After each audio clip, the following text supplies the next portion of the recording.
మనం తిన్న ఆహారం నిద్రపోయే లోపల జీర్ణం అవ్వాలి. జీర్ణం అవ్వడానికి 3 గంటలు సమయం పడుతుంది. కానీ నోట్లో ముద్ద పెట్టుకోవడం, నిద్రపోవటం, మరి అనారోగ్యం నాకు ఎట్లా వస్తుంది?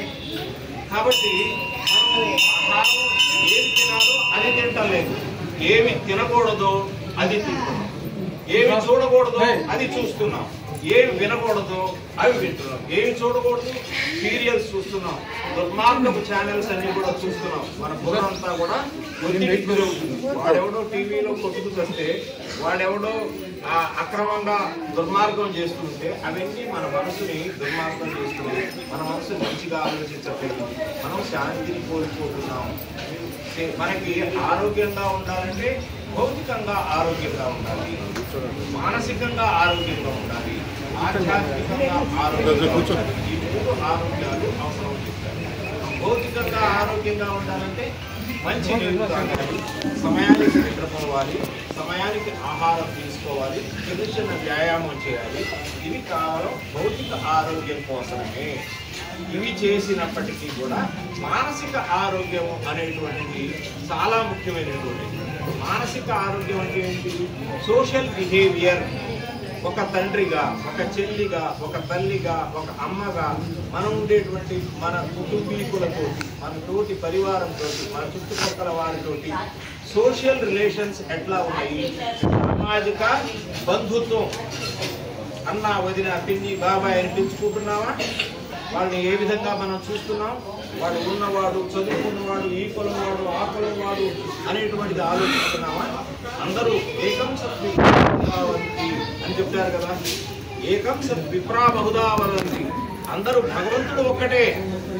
మనం మాత్రమే పండితుడు భగవంతుడు వేరువేరుగా దర్శిస్తున్నారని చెప్తున్నాం. ఆకాశాత్ పతితం తోయం యదా గచ్చతి సాగరం సర్వదేవ నమస్కారం కేశవం ప్రతిగచ్చతి. అంటే ఆకాశాన్ని అంటినటువంటి పడినటువంటి చిన్న చిన్న నీటి బిందువులు పిల్లవాగులుగా, కాలువలుగా మారి నదులుగా సముద్రంలోకి ఎట్లా చేరినాయో, నేను ఏ భగవంతుడిని ప్రార్థించినప్పటికీ కూడా చివరికి ఆ పరమాత్మకే చెందుతుంది అనేటువంటిది మన శాస్త్రాలు చెప్తుంది. కానీ అట్లా ఆలోచిస్తున్నామా? ఇక్కడ ఉండేటువంటి ప్రతి ఒక్కళ్ళు కూడా భగవంతుడు ఉన్నాడు. స్వామి వివేకానందుడు వెళ్ళి రామకృష్ణ పరమహంసను ఒక మాట అడిగారట. మీరు భగవంతుడిని చూశారా అని అడిగారట. రామకృష్ణ పరమహంస చూశాను. ఎట్లా చూశారు? నీకు ఎలా చూస్తున్నానో భగవంతుడిని కూడా అలానే చూస్తున్నాను. అంటే భగవంతుడు నీలో ఉన్నాడు, నాలో ఉన్నాడు. ఆ భగవంతుడిని నీలో కూడా చూస్తున్నాను. మరి చెల్లిలో, తల్లిలో, అత్తలో, కోడల్లో, మామలో అందరిలో మనం చూడగలుగుతున్నామా భగవంతుడిని? బయట రోడ్డు పోయే బిచ్చగాడిలో కూడా చూడగలుగుతున్నామా? బిచ్చగాడిని దేవుడుగా ఆలోచించగలుగుతున్నామా? ఈయనలో కూడా భగవంతుడు ఉన్నాడని ఆలోచిస్తున్నామా? మనకి ఎవరిపైన కోపం వచ్చిందో, ద్వేషం వచ్చిందో, అసూయ కలిగిందో అట్లాంటి వాళ్ళలో కూడా భగవంతుడు ఉన్నాడు అనేటువంటిది ఆలోచిస్తున్నామా? అలా ఆలోచించినప్పుడు వాళ్ళ మీద అసూయ, ద్వేషము అనేటువంటి ఈర్ష్య ఇలాంటివన్నీ కలుగుతుందా? ఇలాంటివైతే ఎప్పుడన్నీ కలగదో భగవంతుడిని ఆయనలో చూడగలిగినప్పుడు మనలో ఈర్ష్య, ద్వేష, అసూయలు, కక్షలు, కార్పణ్యాలు ఇవన్నీ లేవు. ఇవన్నీ లేనప్పుడు మానసిక శాంతి అనేటువంటి కలిగిస్తుంది. మానసిక శాంతి లభించదు ఏంటంటే ఎదుటి వాళ్ళలో దోషాలను ఎత్తి చూపుతున్నప్పుడు మనలో మానసిక రాదు. ఎదుటిలో పరమాత్మ ఉన్నాడు, అదే పరమాత్మ నాలో కూడా ఉన్నాడు అని భావించినప్పుడు ఎదుటి వాడిని సాక్షాత్తు దైవం నా ముందుగా ఉంది అని నమస్కారం పెడతాం. మన భారతీయ సంస్కృతిలో గొప్పతనం ఏమిటి అంటే ఎదుటి వాళ్ళు ఎవరన్నా కనిపించినప్పుడు షేక్ హ్యాండ్ ఇవ్వం. షేక్ హ్యాండ్ ఇస్తే ఏమైతుంది? రోగాలు వస్తున్నాయి. షేక్ హ్యాండ్ ఇస్తే ఇప్పుడన్నీ కరోనా సమయంలో మనందరికీ తెలుసు, మనిషిని ముట్టుకుంటే రోగాలు వస్తున్నాయి. అది మనం ఎదుటి వాళ్ళకి నమస్కారం పెడుతున్నాము అంటే ఏంటి? ఎదుటి వాడికి నమస్కారం చిన్న పెద్ద అనేటువంటిది కాదు, తారతమ్యం లేదు. ఈలో భగవంతుడు ఉన్నాడు, ఆయనకు నేను నమస్కరిస్తున్నాను అనేటువంటి భావన మనలో ఎప్పుడైతే కలుగుతుందో మనలో మానసిక శాంతి కలుగుతుంది. అట్లానే ఆధ్యాత్మికతగా కూడా మనిషిలో ఆరోగ్యంగా ఉండాలి. మానసిక ఆరోగ్యం అంటే అన్నిటిలో చరాచర సృష్టి అంతా కూడా భగవంతుడు వ్యాపించుకున్నాడు. ఆ భగవంతుడిలో నేను భగవంతుడిని చూడగలుగుతున్నాను. అందుకనే మన చెట్టులో, పుట్టలో, రాయిలో, రప్పలో, పక్షిలో, పాములో కూడా మనం భగవంతుడిని చూసి దానికి పాలు పోస్తున్నాం, పక్షికి ఆహారం పెడుతున్నాం, జంతువులు గోమాతను పూజిస్తున్నాం, తులసి మాతగా పూజిస్తున్నాం, గంగామాతను గంగామాతగా పూజిస్తున్నాం. ఇవన్నీ ఎందుకంటే భగవంతుడు ఇన్నిటిలో ఉన్నప్పుడు మనం పక్క మనుషులు చూడలేకపోతున్నాం. ఎందుకని చూడాలి. అది ఎప్పుడైతే మనం అలవరుచుకుంటామో పక్కవాడిలో భగవంతుడు చూడగలిగినప్పుడు ఇప్పుడు ఉండేటువంటి సామాజిక విద్వేషాలు అనేటువంటిది ఎప్పుడు రావు. ఇవన్నీ ఎప్పుడు వస్తాయి? మనం పరమాత్మని దర్శించగలిగినప్పుడు, ఆధ్యాత్మికంగా మనసుని కేంద్రీకరించినప్పుడు. మనం ఒకటి భగవంతుడి ముందు కూర్చుంటాం, కళ్ళు మూసుకుంటాం, కానీ వెంటనే ఏ ఆలోచన వస్తుంటాయి? అరే ఎలక్ట్రిసిటీ బిల్ కట్టాలి, వాడికి ఫీజు కట్టాలి, రేపు పొద్దున ఈ పని ఉంది, ఆ పని ఉంది వస్తాయి. ఏమంటే అడుగుతాం, భగవంతుడి ముందు కూర్చున్నామండి, నాకు అన్ని ఆలోచనలు వస్తున్నాయి అనేటువంటి. ఎప్పుడైతే మనం మనసును ప్రశాంతంగా పెట్టుకుంటున్నారని అనుకుంటామో అప్పుడే ఈ ఆలోచనలన్నీ కలుగుతుంటాయి. కాబట్టి ఏంటంటే భగవంతుడి ముందు కూర్చోబోయే ముందు మన మనసును ప్రశాంతంగా పెట్టుకోవాలి. అప్పుడు మనకు ఆధ్యాత్మిక ఆరోగ్యం కలుగుతుంది, కాన్సన్ట్రేషన్ పెరుగుతుంది. ఎక్కడో లేడు భగవంతుడు. భగవంతుడు ఎట్లా ఉంటాడు? ఎవరన్నా చూశారా? చూడలేదు. భగవంతుడు చూడలేదు కదా. ఎలా ఉంటాడు? నథింగ్నెస్, ఏమీ లేని తనం భగవంతుడు. ఏమీ లేవు, కోపం ఉండదు, ద్వేషం ఉండదు, ఆనందం ఉండదు, అనుభూతి ఉండదు, ఏమీ ఉండదు. అలాంటి పరమాత్మని, ఏమీ లేని పరమాత్మని నువ్వు కూడా ఏమీ లేని వాడిగా తయారు కావాలి. నీ మనసులో ఆనందాన్ని గమనించాలి. నీలో ఇన్ని ఆలోచనలు ఉంటే భగవంతుడిని ఎలా సందర్శించగలుగుతాం? కాబట్టి ఈ రోజున మన అయ్యవారు అన్ని పూజలు చేశారు. పూజలు చేసి ప్రణామం చేసి ఆయన స్వాహాదేవికి సమర్పించారు. భగవంతుడికి అగ్నిదేవుడు అన్ని అబ్జర్వ్ చేసుకుంటాడు. మనకు కావలసినటువంటి వాయు రూపంలో మనకు అన్ని ఇస్తారు. ఈ హోమం చేయటం వలన ఇక్కడ ప్రకృతిలో ఉండే గాలి అంతా కూడా ప్రశాంతత, ఆక్సిజన్తో నిండిపడుతుంది. అందుకనే ఇక్కడ మనకు కూర్చోగానే కాసేపు హోమం చుట్టూ తిరగంగానే మనకు పవిత్రత అనేటువంటి పిచ్చి ఆలోచనలు ఏమీ రావు ఇక్కడికి ప్రాంగణంలోకి రాగానే. కాబట్టి మనకి మనిషి ఆరోగ్యంగా ఉండాలంటే భౌతికమైన ఆరోగ్యం, మానసికమైన ఆరోగ్యం, ఆధ్యాత్మిక ఆరోగ్యం ఇవన్నీ సుసంపన్నంగా ఉన్నప్పుడు మనం ఆరోగ్యంగా జీవించగలుగుతాం. కాబట్టి ఆరోగ్య పద్ధతి సూచించేది ఏంటంటే అందరికీ ఆరోగ్యం కలగాలి అంటే మన జీవన శైలిలో మార్పు రావాలి, మన జీవన విధానంలో మార్పు రావాలి. ఎదుటివారి గురించి ఎట్లా ఆలోచించాలి, పక్కవారి గురించి ఎలా ఆలోచించాలి, మనం తినే ఆహారం ఎట్లా తినాలి, ఇవన్నీ మనం అలవర్చుకున్నప్పుడు మనం ఆరోగ్యంగా ప్రశాంతంగా ఉంటుంది అని చెప్పి ఈ రోజున అందరికీ ఆరోగ్యం కోసం అని చెప్పి ధన్వంతరి హోమం జరుపుకున్నాం. ఇప్పుడు మనము అనేక ఋతువులు వస్తున్నాయి. ఎండాకాలం నుంచి చలికాలం, చలికాలం నుంచి వానాకాలం, వానాకాలం నుంచి మళ్ళీ ఎండాకాలం వస్తాయి. ఈ ఋతువులు మార్పు కలిగినప్పుడల్లా మనకు ఏదో ఒక జబ్బు చేస్తుంది. జబ్బుల నుండి మనం ఎలా కాపాడుకోవాలి అనేటువంటి డాక్టర్ నివేద్య గారు కేరళ ఆయుర్వేద ఎండి చేశారు. వారు ఇక్కడే కొచ్చినపల్లిలోనే ప్రాక్టీస్ చేస్తారు.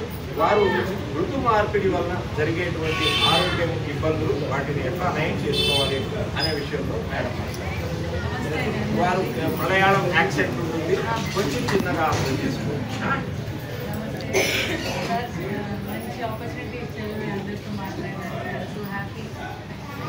ధన్వంతరి భగవాన్ని ప్రేయర్ చేసుకుని స్టార్ట్ అవుతాం. నమామి ధన్వంతరి మాదిదేవం సురాసురై వందిత పాదపద్మం లోకే జలారుష్యం దాతారవిషం యదౌషధీనాం సర్వే భవంతు సుఖినః సర్వే సంతు నిరామయ సర్వే భద్రాని పశ్యంతు మా కశ్చిత్ దుఃఖ భాగ్యవే. అందరూ బాగుండాలని మనం ఫస్ట్ కోరుకుంటాం. సో ఆయుర్వేదంలో యాక్చువల్లీ ఆయుర్వేదం ఈజ్ ఏ లైఫ్ సైన్స్. అది ఒక మెడిసిన్ అని కాదు, ఎలా జీవించాలి అని శాస్త్రంలో మనకి ఫస్ట్ చెప్పారు. అది మనం కరెక్ట్గా అర్థం చేసుకుంటే రోగం లేకుండానే మనం బతుకోవచ్చు. స్వాస్థ్య స్వాస్థ్య రక్షణ అంటే ఎవరు స్వస్థంగా ఉన్నారో వాళ్ళ స్వాస్థ్య రక్షణమే మెయిన్ మోటో ఆయుర్వేదంలో. అన్నిటికీ మెడిసిన్ అని వెళ్ళకూడదు మనం ఎప్పుడు కూడా. అది న్యాచురల్ అవ్వని ఎప్పుడు అన్ని రోగాలు వస్తాయి. ఇప్పుడు చాలా 80% of the disease are due to sedentary life style. అంటే సెడెంటరీ లైఫ్ స్టైల్ అంటే ఏంటి? నో సెడెంటరీ అంటే అక్కడికక్కడే కూర్చొని పోయి ల్యాప్టాపే చూస్తూ ఉండటం, కదలకుండా. సెడెంటరీ లైఫ్ స్టైల్ వల్ల వచ్చేది అన్ని డయాబెటీస్ అవని, కొలెస్ట్రాల్ అవని, హార్ట్ అటాక్ అవని, ఇవన్నీ కూడా సెడెంటరీ. మన దినచర్య మనకి ఎలా ఋషులు ముందు పూర్వీకులు చెప్పారు అవి మనం ఫాలో చేయక వచ్చేదే అన్ని maximum disease. 80% of death cause కూడా ఇవే. సో ఇవి మనం చేంజ్ చేయాలి అంటే వచ్చే జనరేషన్ కన్నా యూ షుడ్ సే ఇది కాదు నాన్న, ఇలా బతకాలి, మొబైల్ పట్టుకొని ఇంతసేపు ఉండకూడదు, ఇవన్నీ మనం చెప్పాలి వాళ్ళకి. దానికి మనకైనా అవగాహన ఉండాలి, వాళ్ళు చేస్తుంది సరే అని మనం అనుకోకూడదు. ఓకే, రోగాలు వచ్చేవి అన్నీ కూడా హీన విద్య అది మాత్రక. అంటే హీనం అంటే అస్సలు వాడకుండా, అది అంటే ఎక్సెస్ యూజేజ్. అదేమైనా అవ్వచ్చు, ఫోన్ అవ్వచ్చు, ఫుడ్ అవ్వచ్చు, వాటర్ అవ్వచ్చు, లైట్ అవ్వచ్చు, సౌండ్ అవ్వచ్చు, ఎనిథింగ్ అధిక మాత్రేనా యూజ్ చేస్తే రోగాలు వస్తాయి. హీనం ఎంత కావాలి అంత కూడా వాడకుండా ఉండటం. కంటికి కొంచెం దూరం చూపు కూడా అవసరం, దగ్గర చూపు మాత్రం కాదు. ఈ షుడ్ లాంగ్ అది లేకుండా అవటం. ఓన్లీ దగ్గర చూపు మీదే ఉందనుకోండి, హీనం అయిపోయింది, దట్ మీన్స్ రావట్లేదు, ఐ డిసీజ్ వస్తుంది. అది మాత్రం సౌండ్ పెద్దగా పెట్టి ఇయర్స్లో పెట్టడం, ఇవన్నీ కొత్త అలవాటు. సో స్పీకర్స్ యూజ్ చేయటం, ఇవన్నీ కూడా ఏం చేస్తుంది, అన్ని ఇంద్రియాస్ని పాడు చేస్తుంది. ఓకే, సో ఇవన్నీ నివారణం ఎలా అని మనం ఫస్ట్ అనుకున్నాం. దినచర్యాలు ఏం చెప్పారంటే బ్రహ్మ ముహూర్తే ఉత్తిష్టే జీర్ణ నిరూపారు. అందరూ కూడా బ్రహ్మ ముహూర్తంలో లేవాలి చెప్పారు కదా. బ్రహ్మ ముహూర్తంలో ఎందుకు లేవాలంటున్నారు? అప్పుడు సూర్యుడు వస్తారు, అట్మాస్ఫియర్లో కూడా మ్యాక్సిమం ఆక్సిజన్ అవైలబిలిటీ ఎప్పుడు ఉంటుంది? Early morning before the sunrise ఉంటుంది. ఆక్సిజన్ ఎక్కువ ఉంటుంది. అది అప్పుడు మనం గాలి తీసుకుంటే అది బాడీ మొత్తం సెల్స్కి, మొత్తం టిష్యూకి వెళ్తుంది. సో ఫస్ట్ మనం చేయాల్సింది బ్రహ్మ ముహూర్తే ఉత్తిష్టే. కానీ దీంట్లో కూడా ఆచార్య ఏం చెప్పారంటే జీర్ణ నిరూపారు. అంటే లేట్ నైట్ మనం తిని పడుకుంటే బ్రహ్మముహూర్తంలో అవ్వదు, అరగదు, మనం లేవకూడదు కూడా. ఎస్, సో ఎర్లీ మనం తినాలి, అది అప్పుడే మనం బ్రహ్మముహూర్తంలో లేవగలుగుతాం. లేచాక ఏమేమి చేయాలి? ఫస్ట్ మనం ప్రార్థన కర్మ ఫస్ట్ చేసేది, శౌచకర్మం అంతా కూడా చేయాలి. ఉష్ణ జల పానం, హాట్ వాటర్ డ్రింకింగ్. ఎందుకు? మన కాలన్ మొత్తం క్లీన్ అవుతుంది, థ్రోట్ నుంచి అలిమెంటరీ కెనాల్ వరకు క్లీన్ అవుతుంది. అందరికి పైల్స్, హెమరాయిడ్స్, బోవెల్ కాన్స్టిపేషన్ ఇవన్నీ కూడా తగ్గిపోతుంది మన లేవగానే హాట్ వాటర్ తీసుకుంటాం. అది కూడా వాటర్ తాగాలి అని చెప్పి ఇది కూడా నేను చాలా పేషెంట్స్ చూస్తున్నాను. లేవగానే 4 liters of water they are drinking. కరెక్టే కాదా? మీరే చెప్పండి. అస్సలు తప్పు. మన అగ్నిని ఎప్పుడు మనం హోమంలో నెయ్యి వేసినట్టు వాటర్ కొంచెంగా తాగాలి. అప్పుడే అగ్నికి మంచిగా అగ్ని.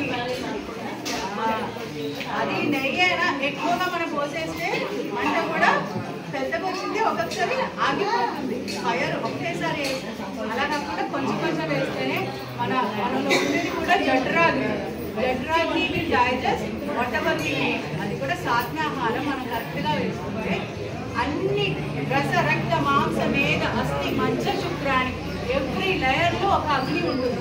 అది మనకి తెలియదు, ఇక్కడ మాత్రం డైజెస్టివ్ అగ్ని అనుకుంటాం. అన్ని చోట్ల మన అస్థి దాకా, మన మజ్జ, మన ఓవరీస్, మన అక్కడ దాకా వెళ్తుంది, 7 దాకా వెళ్తుంది. అన్నిటికీ మన ఇంటికి నీళ్ళు తాగాలనుకుంటుంది, ఆ రసం నుంచి రక్తంకే వెళ్ళదు. చాలా మంది హిమోగ్లోబిన్ తగ్గిపోయింది వచ్చేసారు, విటమిన్స్, బి కాంప్లెక్స్ తగ్గిపోయింది. ఎక్కడ వాటర్ ఫుల్ తాగేసి